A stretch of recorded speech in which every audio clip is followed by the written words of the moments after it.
सांग मैंने आज आमाजन मगेली गोटे डंगल गोटा मगेची आउ जो रेट सब बढ़ीगला सब आमर आउ एत पैसा दे तो आउ रिचार्ज करहबनी आउ आमाजन मगेली गोटा डंगल गोटा मगेची आमाजन बेसिक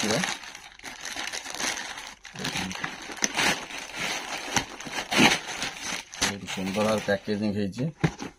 फाइनाली आसला आमर यहाँ देखा कौन आ भर अच्छी एत बड़ पैकेज कौन आस छोट जिनसा तो मगाही बहुत बड़ पैकेज ही आसी देखा कौन अच्छी पैकेज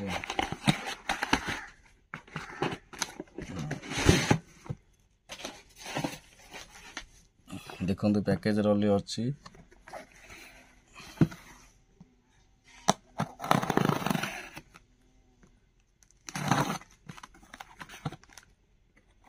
डंगल आनी बीएसएनएल चलाइबा कहीं बीएसएनएल टा हूँ कौन भल ऑफर दौर कि आम ये नेटवर्क पाऊनी डंगल लगेले कि पाइब नेटवर्क कहीं आगु मुझे चलाऊली मोर खराब होता नुआटा मगेची बहुत सुंदर भाव पैकेजिंग होती देखो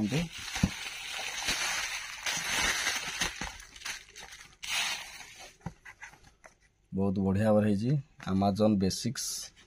देखिपे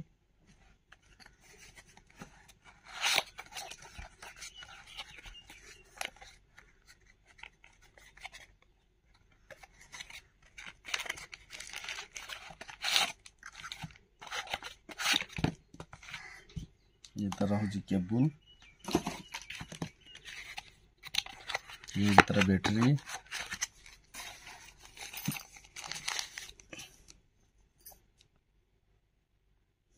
पाखापाखि 21 mAh बैटरी अच्छी बहुत बढ़िया अच्छी पाखापाखि गोटे दिन 2 दिन भाया एमती बैकअप रखियो बैटरी बैकअप रखियो ये फाइनाली आपण मानकर ये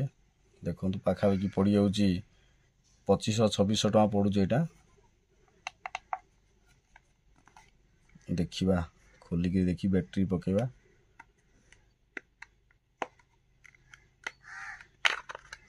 देखिया फास्ट आगे बैटरी पकेबा काम करना ना देखिया चार्ज अच्छी कि ना चार्ज करिया पड़ो फाइनाली ओके होती देखो यहाँ तार सिग्नाल यहाँ बैटरी केते अच्छी देखो ये हूँ तार सिग्नाल 10th माने स्ट्रेंथ तार केते रोचे ना सेटा जनइबो बता सिम पड़नी बर्तमान ये तो आम ओके होमें सिम टा पकेबा सिम पकेला पर जानिबा कौन हो कौन ना देखा सांग मैंने देखु ऑलरेडी आम ए सिम देखु पूरे देली सिम कार्ड तो देखो आपको आम ऑन करदबा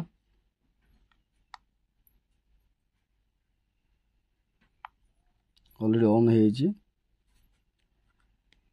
ऑन होला परे ये नील सिग्नल आसो ये ऑलरेडी टिके वेट करा पड़े समय कि समय पर देखो देखो नील लाइट आसी बर्तमान ग्रीन लाइट तार आमर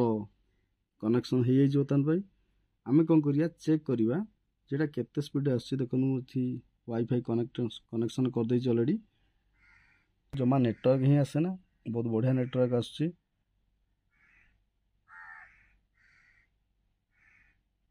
हमारे चैनल को सब्सक्राइब करें और बेल आइकन दबाएं। बिल्कुल आ लागू ना पूरा क्लियर अच्छी पूरा नेटवर्क पाखापाखि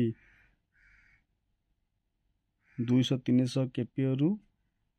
केपीएस स्पीड रू पाखापाखि 1 MB स्पीड पर्यंत पूरा स्पीड अच्छी बहुत सुंदर स्पीड यहाँ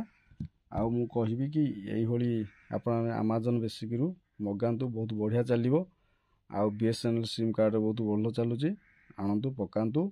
आ मासिक जो 200-300 टका पर्यटन सेव करूँ कारण 599 टकर आम 3 मास पाइबा आई जो टोटाल एयरटेल वाला आउ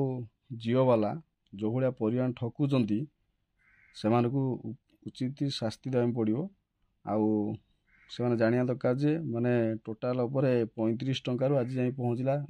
350 टका जाए पहुँचला आशा करूँ वीडियो भल लगी लाइक करें शेयर करें रोचे नमस्कार।